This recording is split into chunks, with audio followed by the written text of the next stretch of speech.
देख रहे हैं MKA टीवी न्यूज़। छोटी बड़ी खबरों के लिए हमारे चैनल को सब्सक्राइब करें और बेल आइकन को दबाएं। खबर लखनऊ से आ रही है, जहां पर AIMIM पार्टी के प्रदेश महासचिव मोहम्मद सलमान मलिक ने किया पश्चिम विधानसभा के दुबग्गा में मीटिंग, जिसमें उन्होंने तमाम पार्टियों को घेरा और किस तरीके से AIMIM पार्टी को मजबूती मिलेगी, पूरी बात विस्तार से बताई। इस मौके पर सेंट्रल महासचिव खतीब अलवी के साथ अन्य पदाधिकारी मौजूद रहे। आपका हर तरह से नुकसान पहुंचाया जा रहा है। ओवरऑल ये है कि मेरी हालत बद से बदतर हो गई। तो हम लोगों ने बहुत बड़ी ऐप है अपने ही कौम में खास करके कि हम लोग तनकीद बहुत करते हैं, नुकसान बहुत बताते हैं, विरोध बहुत करते हैं, समस्या बहुत बताते हैं, लेकिन समाधान उसका नहीं होता। आखिर उसका विकल्प क्या है, कैसे बेहतर हो? परेशानियां तो हर कोई गिना देगा, लेकिन परेशानियों से निजात कैसे पाया जाए ये जल्दी कोई नहीं बता। तो हमारी आपकी कोशिश होनी चाहिए कि पॉजिटिव बातें, नेगेटिव ना। आने मुल्कों की क्या हालत है वो भी जानते हैं, हम भी जानते हैं। 5,000 मिल रहा है, 15,000 मिल रहा है, 50,000 मिल रहा है, ये 2,000 मिल रहा है, ये सब अपने से बात है। और हम लोग भी मदरसे से ही पढ़े हैं, कोई ऐसा नहीं कि आगे डायरेक्ट यूनिवर्सिटी में ना लिखो। मैं भी मदरसे से पढ़ा हूँ अपने गाँव से। तो हम पॉइंट टू पॉइंट बात करें, जो जेन्युइन पॉइंट होने चाहिए, किसी की तारीफ नहीं, किसी का दुनिया भर का नाम लपेटे वाली बात नहीं है, और पॉइंट टू पॉइंट। देखिए, जो आपकी हालत है उसमें सुधार तभी होगा, एक लफ्ज में बता दे रहा है, और ये आजमाया हुआ नुस्खा है और ये बिल्कुल फैक्ट है। इसमें कोई अगर मगर नहीं, ना कोई शक है, ना कोई झूठ, ना कोई मक्कारी हो। जब तक आप सियासी तौर पर मजबूत नहीं होंगे, ना आपके साथ इंसाफ होगा, ना आपकी जिंदगियों में सुधार होगा। ये साफ लफ्ज में जानिए। अगर हम सोच लें बहुत बड़ा इदारा खड़ा कर दें, अगर हम ये सोच लें हम यूनिवर्सिटी बना दें, अगर ये हम सोच लें मेरा बिजनेस चलने लगे, अगर ये सोच लें कि हम बहुत बड़े ठेकेदार बन जाएं, तो इससे जिंदगियों या हाँ इससे आपका पर्सनल बेनिफिट हो सकता है, इससे इनकार नहीं। लेकिन आप अपने समाज के साथ इंसाफ नहीं कर सकते, आपकी कौम तरक्की नहीं कर सकती, इसमें कोई दो राय नहीं। मुलायम सिंह की कौम अगर आज तरक्की पे, तो उसकी वजह यह कि मुलायम सिंह 4 मरतबा मुख्यमंत्री बने तब है। मायावती की कौम की बात अगर सुनी जाती है, उनके घर मोहल्लों को चमकाया जाता है, तो उसकी लोग सियासी तौर पर मजबूत है, तब हो रहा है। आज पंडित जी ठाकुर साहब की बात सुनी जा रही है, उनकी हर जगह ठेका पट्टी चलती, मजबूत है, सियासी तौर पर मजबूत है, तो चल रहा है। हम आपकी सब लाइनों में बिल्कुल बहुत दूर है। उसकी असल वजह यह है मेरे भाई, जितने लोग यहाँ बैठे हैं, कुछ लोग की उम्र यहाँ 50 साल से ऊपर है, कुछ लोग यहाँ पर 18 साल के। जितने लोगों ने अब तक वोट डाला है किसी भी पार्टियों को, दिल पे हाथ रख के आप बता दीजिए जितने लोग हैं। आपने इसमें 99% लोग ऐसे होंगे जो सिर्फ एक ही चीज को देख के वोट डाले होंगे, बस बीजेपी हारे, मुझे कुछ नहीं। मैं गलत कह रहा हूँ बताइए, मैं गलत कह रहा हूँ बताइएगा। जब हमारी सोच सिर्फ ये है कि दूसरा हार जाए, हमें क्या मिलेगा, मुझे क्या फायदा मिलेगा, मेरा नुकसान होगा, मुझे कुछ फायदे मिलेंगे नहीं मिलेंगे, तो कौन आपका भला करेगा बताइए। जब तक आप अपना फायदा नुकसान देकर वोट नहीं देंगे, कौन आपका फायदा पहुंचाएगा, आप मुझे बताइए। हमारी कौम को जो सबसे ज्यादा डर है, बुरा मत मानिएगा, 4.5 साल तक मुसलमान अल्लाह ताला से लड़ता है।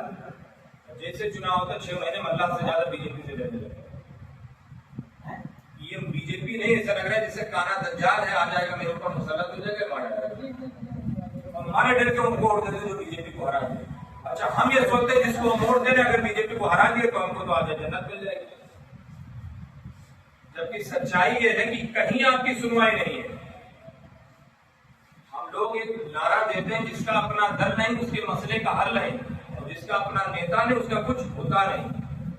हम लोग भी 40-40 दिन की जमात में गए, कई मरतबा गए। आपको बताया, तो जब जाते तो एक अमीर बना दिया, एक अमीर बनाते उन्हीं के पीछे उन्हीं को फॉलो करना पड़ता है, और जैसा बोलते करना पड़ता है। उसमें 4 अमीर नहीं बनाए जा सकते, चाहे वो 100 लोग में तो एक ही अमीर रहता है। मैं गलत कह रहा हूं बताइए। एक अमीर रहता है उसी को फॉलो करना पड़ता है, उन्हीं के पीछे आपको चलना पड़ता है जैसा वो बोले। अगर कोई यहाँ पे गांव में से है, गांव का रहने वाला, मैं भी गांव का रहने वाला हूँ, तो गांव में सिर्फ एक प्रधान चुना जाता है, चाहे वो गांव 25,000 की आबादी का, एक ही प्रधान चुना जाएगा। और जिस मस्जिद में आप लोग इमामत करते हैं उस मस्जिद अगर फुल भी हो जाए, बगरवानी मस्जिद, रोड पे अगर आदमी नमाज पढ़े तो भी एक ही इमाम रहेगा, तो नहीं होता, वरना कोई रुकू में रहेगा, कोई सजदे में रहेगा और नमाज भी नहीं मानी जाएगी। मतलब ये है कि हर फील्ड में आपको एक अगुवा चुनने के लिए कहा गया और उसी के ब्याह पे घर में अगर हमारे भाई, हमारे बाप 5 भाई हैं तो घर में भी कोई एक ही अगुवा रहेगा, उसमें 5 लोग नहीं रहेंगे, एक ही को बनाया जाएगा। लेकिन सियासत में हमारे पास कोई राहुल गांधी किसी का नेता, कोई शिवपाल है तो कोई अखिलेश है तो कोई मायावती है तो किसी का कुछ, तो कहां से आपकी भलाई होगी है?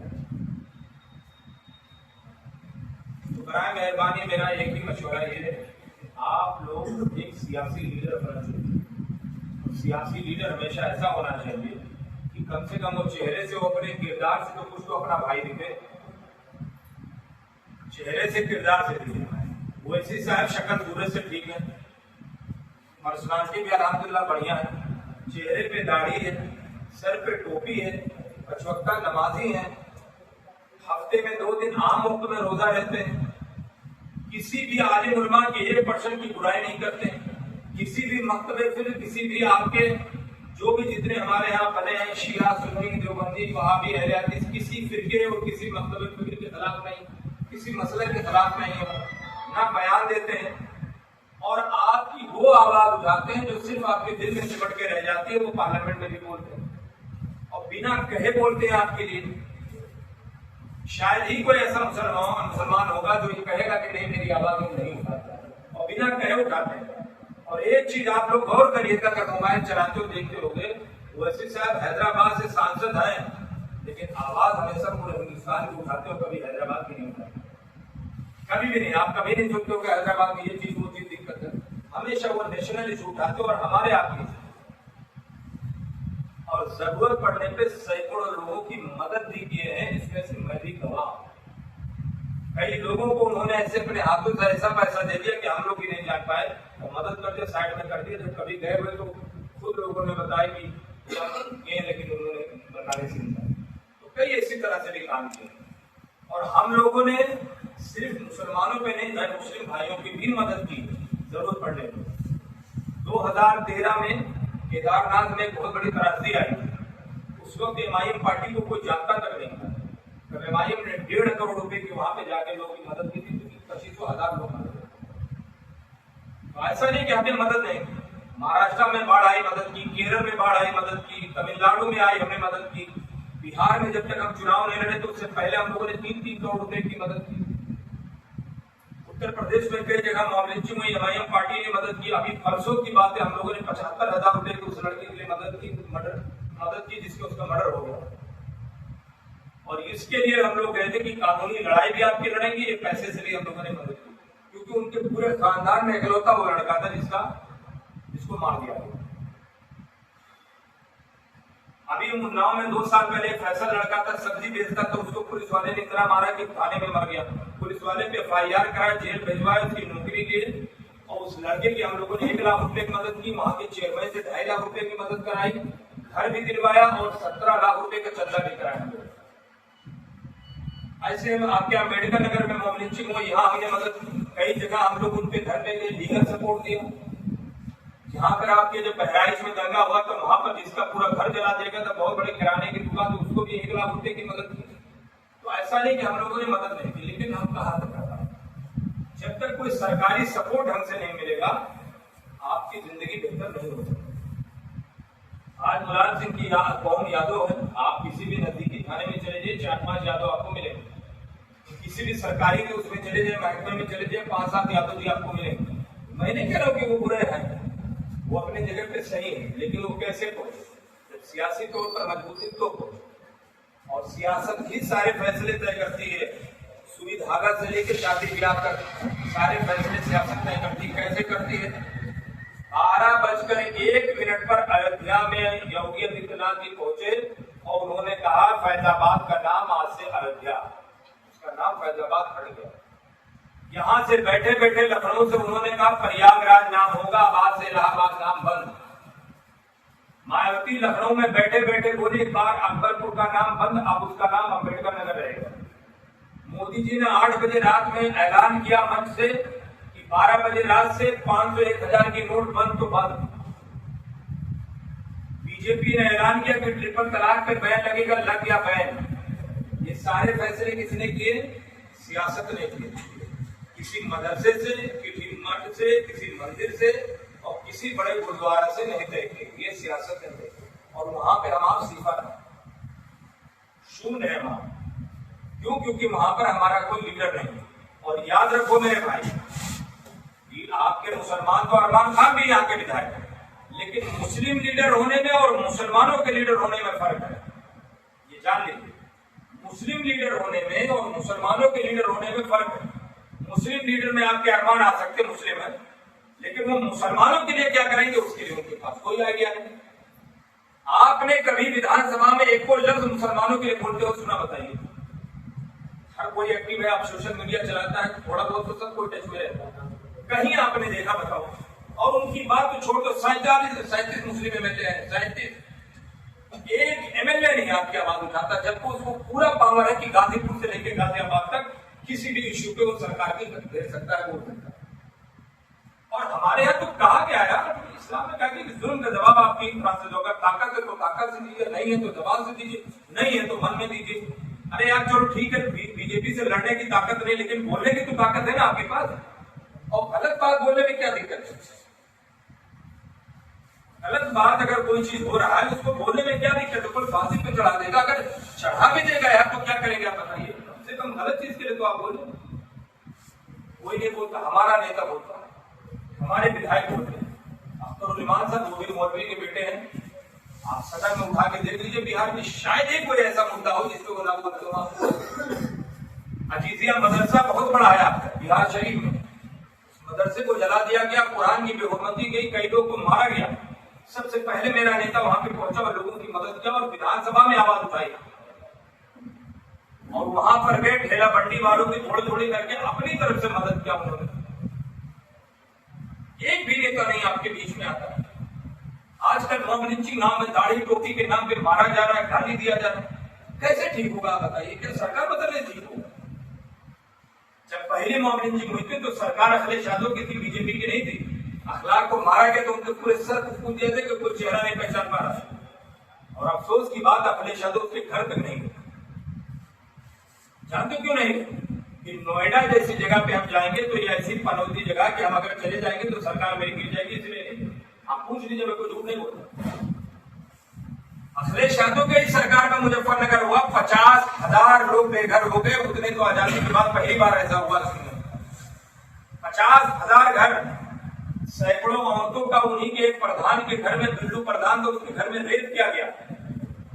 कई औरतों को दबाव डाला गया कि तुम अपने केस वापस ले लो वरना फिर आपके साथ रेप किया जाएगा। और ये मैं नहीं कह रहा, एक नेहा दीक्षित नाम की लेडी थी आउटलुक मैगजीन में, उसने बाकायदा ग्राउंड रिपोर्ट किया। और वहां पे कौन गया था आपको मालूम था? वो वैसी साहब को कोई नहीं जानता था। ना आजम खां उस वक्त गए, ना अखिलेश यादव उस वक्त गए, ना मुलायम सिंह उस वक्त गए। हमारा नेता परमिशन लेकर गया था कोर्ट से, कई लाख रुपए की मदद। जिसके हाथों में पैसा देकर आए थे और मदद करने के लिए, उस लड़के से मेरी मुलाकात हुई, उसका नाम शहनवाज भाई था। मैंने कहा बताइए कितने की मदद की? कुर्सी साहब ने मना किया है, हमको जो मदद करना था दिया। सुनने में आया कि शायद 18-20 लाख रुपए की मदद।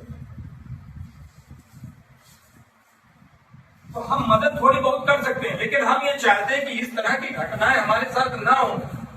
हम चाहे 5,000 कमाए, चाहे 15,000 कमाए, लेकिन हम इज्जत और सुकून की जिंदगी जीना चाहते हैं। हमको अल्लाह जिस हाल में रखे वो अलग बात है, लेकिन कम से कम सरकार इस तरह का मेरे साथ व्यवहार ना करे। और इसी मुल्क में रहना, इसी मुल्क में दफन होना, ऐसा नहीं कि आपके पास कोई और ऑप्शन है कहीं जाने आने, आपको यही जीना ही मरना। उसके लिए आपको रास्ते यही चुनना है कि सियासी तौर पर मजबूत हो जाए। जैसे अभी रिजवान भाई ने कहा है और भाई ने मेरे कहा कि आप सपोर्ट करिए, आप हमें वोट दीजिए। देखिए आपके साथ मजबूरियां, अभी हमारे यहाँ एक ट्रेंड बना हुआ कि भाई पॉलिटिक्स की बात ना मस्जिद में करिए और ना आलिम उलमा उसमें घुसे। हो सकता है भाई किसी हिकमत अमली के तहत आप लोग को रोका जा रहा हूँ, ना कहिए, हम उसके लिए कोई लोग। हमें दो चीजें आपकी चाहिए, 2 से 3 चीजें बस, और वो आप कभी भी किसी भी को दे सकते। चुनाव का टाइम आए, वोट का टाइम आए, वोट डालिए और डरवा दिए, एक काम ये करिए। दूसरी चीज, जैसे और लोगों के लिए दुआएं करते हैं, एक बार हम लोग के लिए भी दुआ करिए कि हमारी पार्टी अगर सही रास्ते पे चले तो अल्लाह उसे कामयाब करे। और तीसरी चीज, हमारा सपोर्ट करवा दीजिए कि जब आप वोट डालने चाहिए या कोई हमारे पार्टी के बारे में आपसे राय मशवरा ले कोई चीज, तो हमारे बारे में पॉजिटिव राय दीजिए। हाँ भाई वैसे साथ बढ़िया इनका साथ देना चाहिए। इतना भी कह के आप चाहे तो हमारा पूरा साथ दे सकते हैं, हमें इसमें सबसे ज्यादा खुशी होगी। सिर्फ इतने कर दीजिए आप। और अगर एक एक घर के लोग, इतने लोग बैठे, अगर एक एक घर के लोग सिर्फ इतनी जिम्मेदारी ले लें कि मैं अपने घर का, अपने खानदान का और अपने रिश्तेदार, ये तीनों चीज के लिए मैं बता रहा हूं, ना पैसा लगेगा, ना वक्त आपका लगेगा, ना आप पर कोई प्रेशर है। चुनाव का टाइम है, एक फोन उठाइए, खाला के घर, मामू के घर, ससुराल में फोन लगा दिए कि भाई हमारे को कितना करना है, और आप अपने घर के लोगों का वोट डलवा दीजिए। एक एक आदमी से हमें 100 वोट मिल जाएंगे, मैं दावे के साथ कहता हूँ। सिर्फ इतना आप लोग करवा दीजिएगा, यही हमें आपसे मिलेगा। इससे बड़ा हमें कोई वो फायदा मिलेगा, जितना फायदा ये मिलेगा, क्योंकि आखिर में सबको चाहिए वोट। जब वोट मिलता है तो चुनाव जीतते, वरना कितनी भी हम अच्छी अच्छी गुलाबी बातें कर ले कोई फायदा नहीं। तो मुझे उम्मीद है कि इस मामले में आप लोग हमारा साथ देंगे। उसकी वजह ये भाई, जितने भी पॉलिटिशियन हैं, जितने भी नेता हैं, जितने भी नायक हैं, उन सबको एक मरतबा देख लीजिए, जांच लीजिए, परख लीजिए और हमारे नेता को परखिए। अगर हमारा नेता उन पर भारी पड़ता है तो आप लबैक करिए, हमारा साथ दें। और अगर लगता है भाई नहीं हम कमजोर हैं, हम उनसे अच्छे नहीं हैं, वही लोग बढ़िया, तो कोई जोर जबरदस्ती नहीं, जैसे आप हमेशा से सुनते चले आते हैं। हमारा नेता अल्हम्दुलिल्लाह किसी भी मामले में कमजोर नहीं, बोलने में, बेबाकी में, आपकी आवाज उठाने में, आपका साथ देने में कहीं से पीछे नहीं रहते। हाँ, जो आपके फायदे की बात है कि कैसे आपको फायदा पहुंचाए। देखो तेलंगाना में हम लोग किसी के घर नहीं चलाते, हम इतना दे रहे हैं उसका घर चल रहा है। हम उसको बस इतना सपोर्ट दे रहे हैं कि अगर आपको 4 रुपया कहीं और से मिल रहा, हमसे भी 4 रुपया मिल के आपका 8 रुपया हो, हम ये सपोर्ट दे सकते हैं। कोई झूठ और मक्कारी की बात नहीं, क्योंकि आप लोग के बीच में जो भी बातें की जाए वो दिल से की जाए और ईमानदारी वाली बात। तेलंगाना सरकार में हम लोगों ने क्या किया, वहां 4 फायदे पहुंचाते हैं। 4 सरकार की तरफ सबसे बड़े फायदे। पहला फायदा यह है कि अगर आप यहाँ पे किसी भी नजदीकी थाने में जाइए तो या तो इंग्लिश में या तो हिंदी में आप दरखास्त देंगे तो आपका लिया जाएगा, अदरवाइज आपके दरखास्त को नहीं लिया जाएगा। जबकि यहाँ की जो सेकंड लैंग्वेज है वो उर्दू है। वहां पर छोटे से चौकी से लेकर के चीफ मिनिस्टर के ऑफिस तक उर्दू का वहां पे कई अधिकारी एम्प्लॉय वहां बैठते हैं और बाकायदा आपका दरखास्त लिया जाता है। यानी वहां पर उर्दू की वैकेंसी स्पेशली निकलती है और वहां पे लोगों के दरखास्त लिए जाते हैं और उर्दू में दरखास्त दीजिए, आपकी सुनवाई होगी। एक फायदा ये होता है कि उर्दू की स्पेशली वैकेंसी निकलती, लोग उर्दू पढ़ते हैं, भाई नहीं निकले तो कोई पढ़ेगा ही नहीं, सोचेगा क्या करेंगे, सिर्फ अपने इस्तेमाल में लेंगे तो उसकी सरकारी नौकरी मिली तो कुछ फायदा वहां मिलेगा। दूसरा फायदा यह है कि वहां पर एक एजुकेशन पे काम यह किया गया है कि अगर कोई लड़का लंदन यूनिवर्सिटी और जामिया अजहर में भी पढ़ना चाहे, जैसे हमारे यहाँ आपके देवबंद सबसे बड़ा इदारा है, आपके नज़रुल उलमा है, तो उसी तरह का जामिया अजहर है, वहां पे अगर कोई पढ़ना चाहे या लंदन यूनिवर्सिटी में पढ़ना चाहे तो सरकार 25 लाख रुपए को सपोर्ट करती है। और आपको जानकर ये खुशी होगी कि तकरीबन 4 सालों में कई हजार बच्चे वहां पढ़ने हैं। अगर आपके घर का कोई एक बच्चा भी लंदन या बाहर किसी यूनिवर्सिटी में अगर तालीम हासिल करने जाए तो कितनी खुशी होगी, पूरे मोहल्ले को खुशी होगी। और जाहिर सी बात है बाहर से बड़ा पढ़ लिख के आए तो कहीं ना कहीं इंशाल्लाह बढ़िया से हो जाए, तो कई हजार बच्चे। तीसरा जो फायदा है कि वहां के मस्जिद के इमाम और मुअज्जिन और मंदिर के पुजारी, ये तीनों लोगों को सरकार की तरफ से तनख्वाह मिलती है।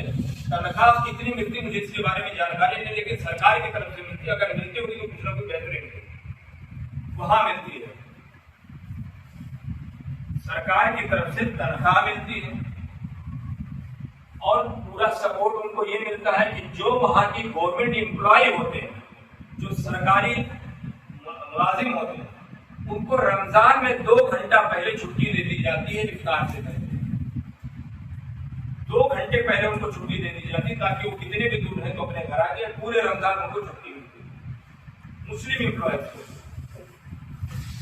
एक फायदा और आपको है, ये वहां 4% मुसलमानों का रिजर्वेशन है, यानी कोई भी वैकेंसी निकलेगी तो पहले 4 हमको मिलेगी, उसके बाद 96, 100 अगर नौकरी निकली तो 4 हमको मिलेगी, 96 में सब मिलेंगे। उसमें भी आप चाहे तो काबिल रहेंगे तो उसमें भी आप निकाल सकते, लेकिन 4 आपके लिए रिजर्व। और एक जो सबसे बड़ा काम, अहम बात बताऊं आपको, मुसलमान बच्चों के लिए वहां पर सरकारी स्कूल में 60,000 बच्चों को सरकार फ्री में पढ़ाती है। कितना? 60,000 बच्चे फ्री में पढ़ते हैं। और पढ़ाई ऐसे वैसे नहीं है, एक क्लास की पढ़ाई जैसे आपकी CMS की होती है, जयपुरिया की होती है और बड़े बड़े स्कूलों की होती है, उस तरह की पढ़ाई वहां होती है। और उसके साथ साथ रहना, खाना, बिस्तर, पढ़ाई लिखाई की किताब, कॉपी, ये सारी चीजें फ्री मिलती है और बेहतरीन एजुकेशन होता है। ये काम वहां पर MIM ने किया, किसी और प्रदेश में नहीं है, जान लीजिए। और मुसलमान वहां कितना % है? मात्र 11%। कितना? मात्र 11%। और यहाँ कितने हो? 21%, यानी लगभग जस्ट डबल। क्या यहाँ पर कोई ऐसी बुनियादी सुविधाएं मिलती मिल रही? आप बताइए क्यों नहीं मिल रही? जबकि अखिलेश यादव की इससे पहले सरकार, उससे पहले मायावती थी, उससे पहले मुलायम सिंह थे, उससे पहले फिर मायावती थी, उससे पहले कांग्रेस थी, सब रहे। बताओ, और सबसे ज्यादा इन्हीं लोग की सरकार है।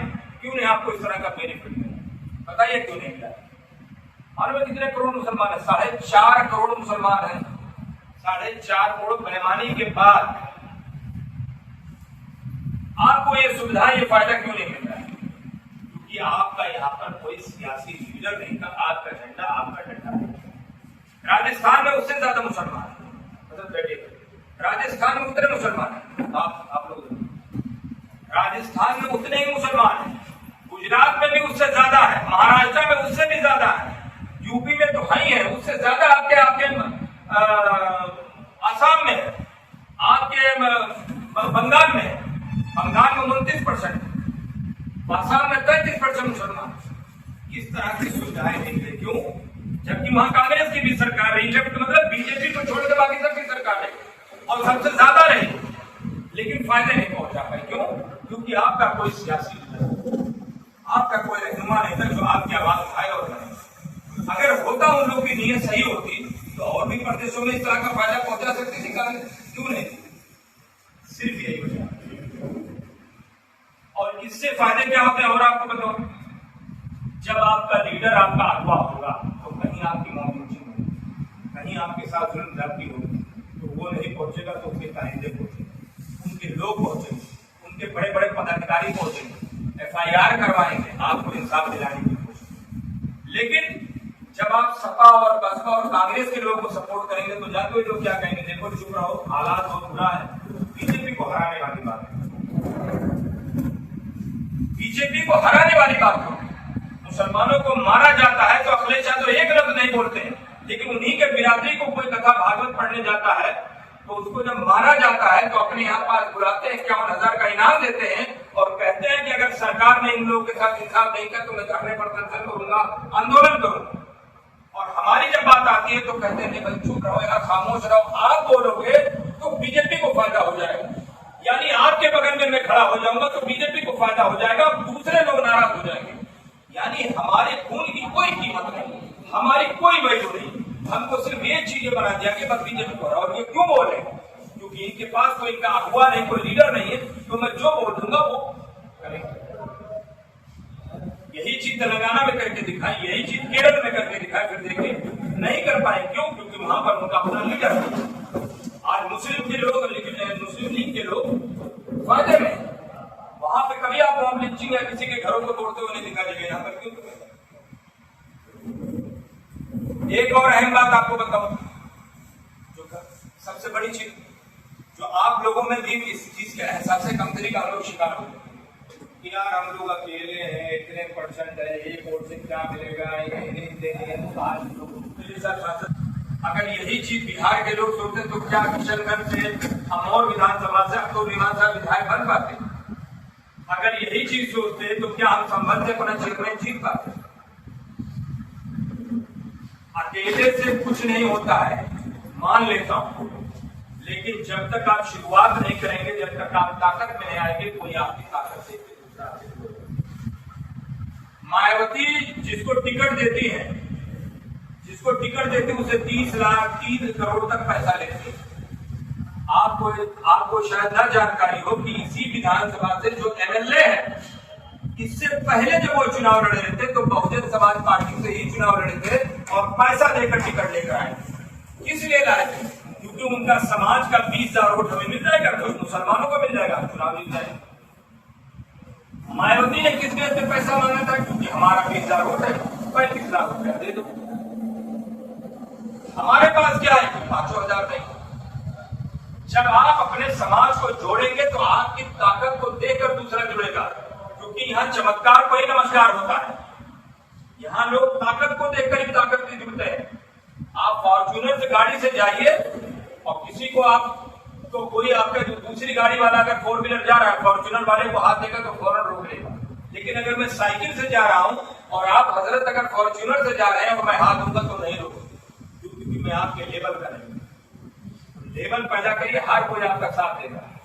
आप अपनी ताकत दिखाइए, और ताकत किस तरह दिखाइए कि हम इस गांव में 40 लोग हैं, 40 घर में 20 घर को सिर्फ अपने साथ जोड़ लीजिए, न जीतेंगे न जीतने देंगे। तो जिसको मुख्यमंत्री बनना होगा वो तुम्हारे गांव पे आएगा, कहेगा भाई साहब मैंने सुना है कि आपके पास 20 वोट है, तो नुकसान मेरा मत करिए। हम कहेंगे हम आपका नुकसान नहीं करेंगे, आप बताइए आपको क्या चाहिए। तो बोलेगा आप बताओ आपको क्या चाहिए। बोलेगा हम आपको 20 अपना वोट देंगे, लेकिन इस गांव में हमें लड़ लीजिए, दूसरा गांव आप लड़ लीजिए। जैसे लखनऊ की 2 विधानसभा एग्जाम्पल में दे रहे हो, ये समझिए आप लोग सीरियस। दोनों विधानसभा में उतने ही मुसलमान है, जितना पश्चिम में उतना मध्य में।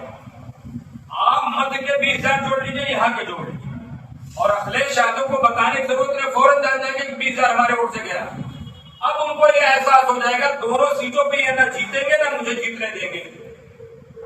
तो अखिलेश यादव को अगर मुख्यमंत्री बनना होगा तो हिम्मत ये कहेगा कि पश्चिम लड़ लो, हम भी कहेंगे लो। यही बात आप चले जाइए बाराबंकी में, कुर्सी विधानसभा और रामनगर मजबूत कर लीजिए। रामनगर अपने आप को मजबूत कर लीजिए, कुर्सी में मजबूत कर लो। कितने? सिर्फ 50% लोग।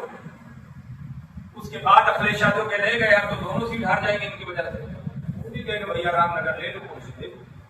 नहीं दोगे तो दोनों हारोगे। तो जिसको मुख्यमंत्री बनना वो फौरन कंप्रोमाइज कर लेगा, हमको अपनी लीडरशिप खड़ी करना, इंशाल्लाह हमको विधायक तैयार करेंगे। और जब इसी तरह आपके पास सिर्फ 10 विधायक हो जाए, ज्यादा नहीं, सिर्फ 10 विधायक, बीजेपी को छोड़ के जिसकी भी सरकार बनेगी, आप बताओ क्या बिना आपको साथ मिलेकर सरकार बना पाएगी? आप बताओ। आज राजभर है, और प्रिया पटेल है, जयंत चौधरी है, निषाद पार्टी है, बीजेपी इन सबको साथ में लेकर के सरकार बनाई। अगर इन लोगों को साथ छोड़ दे तो उनकी सरकार भी नहीं। इन लोगों ने कोई मुख्यमंत्री नहीं बने, ये लोग कोई प्रधानमंत्री नहीं बने, कोई डिप्टी सीएम नहीं बने, लेकिन पावर पर में आके साथ में उनके आके अपने कौम के साथ अगर अच्छा नहीं तो कम से कम बुरा नहीं होगा। आज अगर कोई राजभर बिरादरी का यहाँ रह रहा हो, हम 4 थप्पड़ मार दे बिना गलती का, 2 मिनट में आपके खिलाफ FIR हो जाएगा और आपको जेल भेज दिया जाएगा। क्यों? क्योंकि उनका नेता है, फौरन FIR करवाएगा और सुनी जाएगी, क्योंकि सत्ता में हम मारे जाते हैं, कोई नहीं सुना जाता। क्यों? क्योंकि ना आपकी सरकार है, ना आपके लोग है, ना आपका नेता है, ना आपका झंडा है, ना आपका डंडा है। तो ये जब सब चीजें आपके पास होंगी तो आपकी भी बात सुनेंगे। आज किसी यादव को मान दीजिए, अखिलेश यादव उसके घर पहुंचेंगे, 50 लाख रुपया देंगे, वो पहले सरकारी नौकरी दे जाए। हम मारे जाते तो कोई नहीं, क्योंकि उनका अगुआ लीडर है उनका अखिलेश यादव, हमारे पास कोई नहीं। क्या मैं गलत कह रहा हूं? तो सियासी तौर पर मजबूत हो जाइए, सपोर्ट हमने बता दिया कि आप हमें किस तरह कर दीजिए। अगर इसमें भी आपको दिक्कत हो रही हो तो कोई बात नहीं, और अगर इस तरह आप हिम्मत से काम ले लेंगे तो इंशाल्लाह हम भी ताकत में आएंगे आपके। हमारी कोशिश ये है कि हम चाहे जैसे भी करके एक मरतबा हम लोग सत्ता में भागीदार बने। भागीदार किस तरह भागीदार बने? जैसे आप लोगों ने कहा ना कि यार हम कैसे पावर में आएंगे, हम अकेले। अकेले आप नहीं है। जब आप अपने लोगों को जोड़ेंगे तब आपकी ताकत को देखकर दूसरा जुड़ेगा। जैसे मायावती ने जब ताकत में आई तो उन्होंने अपने पहले बिरादरी को जोड़ा, मुसलमानों को नहीं जोड़ा। मायावती ने अपनी पहले पूरी बिरादरी को जोड़ लिया। जब उनकी ताकत को देखा तो यहीं पर आपके क्या नाम है उनका, पूर्वी से चुनाव लड़ रहे फाखिर सिद्दीकी, नुकुल दुबे, मुलाहे का क्या नाम है, जासमीन अंसारी, यही तुम्हारे एक था 2007 में भी मैं वो तो ना मैं आपके आप ही के उदाहरण, इरशाद खान, ये आपके यहाँ से कोई एक डॉक्टर हुआ था है ना, आपके अब्दुल मन्नान साहब संडीला से, वो नहीं गया बसपा से टिकट लाया, मायावती को पैसा दे ताकत बना। कैसे गया? देखा यार बसपा का वोट हमारे पास आ गया, अपने लिए कॉम्प्लेट करेंगे। तो जब आप अपने लोग को ताकत दिखाओगे तो दूसरा भी, पंडित जी ठाकुर साहब आएंगे, नहीं आप मुसलमानों के पास भगवा भर वोट है, चलो हमारी भी बिरादरी जुड़ जाएगी, हम विधायक बनेंगे। फिर वो आपका जय जयकार करेगा, आपका नारा लगाएगा, आपकी पार्टी को मजबूत करेगा। लेकिन उसके लिए आपको जुड़ना पड़ेगा। आपको अंदर ये चीज ना पैदा, अरे यार हम अकेले से क्या होगा इतने। देखो बीजेपी हराना मसले का हल नहीं है, खुद को जिताना, खुद को मजबूत करना मसले का है। जब आप जीतोगे बीजेपी अपने आप हारेगी, और जब आप बीजेपी को हराओगे तो आप नहीं जीत पाओगे, बीजेपी भले हार। तो अपने आप में ताकत पैदा करने के लिए अपनी लीडरशिप खड़ी करेंगे। और लीडर आपके पास यार इतना बढ़िया है, हर मामले में अल्हम्दुलिल्लाह अच्छा भाई, इतना बढ़िया लीडर है जिसकी कोई हद नहीं। किसी के पास इतना काबिल, इतना पढ़ा लिखा, इतना समझदार। और आप बताइए लोकसभा में या कहीं पर भी जाके जय फिलिस्तीन बोलते, आपके लिए जो नहीं बोलना चाहिए वो बोल देता है, जितना बढ़िया चाहिए उतना बढ़िया से बढ़िया बोलता आपके लिए, जितने लॉजिक के साथ बात रखना उतने अच्छे से रखता, किसी के कोई बुराई नहीं, किसी के खिलाफ नहीं। महमूद मदनी साहब ने क्या नहीं बयान दिया था बताइए, लेकिन उसके बावजूद भी हम लोगों ने एक पोस्ट किया था कि महमूद मदनी साहब का जवाब ओवैसी साहब देंगे। आधे घंटे में मुझे वो पोस्ट डिलीट करनी पड़ी। ओवैसी साहब ने फोन करके कहा कि वो आलिम है, आपकी हिम्मत कैसे हुई? कोई नहीं, मतलब हमसे नहीं कहा, कहलवाया गया कि कोई नहीं पोस्ट करेगा वरना मैं पार्टी का काम बंद कर दूंगा। वो आलिम है, हमसे बड़े, हम अपने हिसाब से बात करें, लेकिन नहीं बोले। और आप देखते होंगे जहां भी जाते हैं सबसे अल्हम्दुलिल्लाह अदब एहतराम, और मुस्लिम पर्सनल बोर्ड के मेंबर भी हमारा है। और चाहे वो ट्रिपल तलाक का मामला हो, चाहे यूसीसी का मामला हो, चाहे आपका शरीयत का मामला हो, चाहे वक्फ बोर्ड का मामला हो, चाहे CAA का मामला हो, चाहे जो भी मामला हो, किसी भी मामले में हमारा नेता पीछे नहीं हटा। दूसरी अहम बात यह है, किसी भी मामले में ना पीछे हटता ना दबता है, जहां जैसी जरूरत पड़ती है वो बोलते हैं हमारा नेता, और अल्हम्दुलिल्लाह मदद भी करते हैं, लोकसभा में आवाज उठाते हैं जहां जैसे हो। हम अकेले हैं, इसलिए जितनी हमारी ताकत करते हैं, हमें और भी कुछ लोगों को जिता तो भेजोगे तो इंशाल्लाह और बड़ी मजबूत ताकत बनेगी। और इतनी बड़ी आप ताकत बनेगी कि मेरा नेता बोलता तो पूरी दुनिया सुनती है कि नहीं? तो हम लोग को भी जरूरत पड़ती, कम से कम कुछ नहीं यार दुआरी कर साथी दे दे, उसके नुमाइंदे लड़े तो कम से कम मोटी दे दे। क्या मांग रहे हैं? ना हम आपसे रुपया मांग रहे हैं, ना पैसा मांग रहे हैं, ना खून ना पसीना, कुछ नहीं। हाँ इतना आपसे वादा करते हैं, हम ताकतवर बने, हम कामयाब हुए, चाहे यहाँ का वार्ड जीते चाहे विधानसभा जीते, जितनी ताकत रहेगी इंशाअल्लाह उतनी ताकत आपके लिए छोड़ेंगे।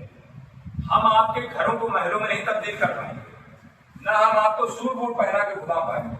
हम इतना वादा करते हैं कि इंशाअल्लाह आपको तकलीफ नहीं होने देंगे, आपके साथ जुल्म जाती नहीं होने देंगे, आपके साथ भेदभाव नहीं होने देंगे, आपके ऊपर किसी की तिरछी नजर नहीं डालने देंगे। इतना तो हम कर सकते हैं और ये हिम्मत है। और इसके लिए सदन में भी आपके लिए आवाज उठाएंगे कि मुसलमानों का इस तरह भला होगा, उनको सरकारी नौकरी दी जाए, उर्दू को बढ़ावा दिया जाए। बाहर जैसे विदेशों में एग्जाम्पल देकर हम लोग करेंगे कि तेलंगाना में इस तरह के दबाव बनाने में, कहने में क्या जाता है, कोशिश करने में क्या दिक्कत है, कोशिश करने से ही मसले हल हो।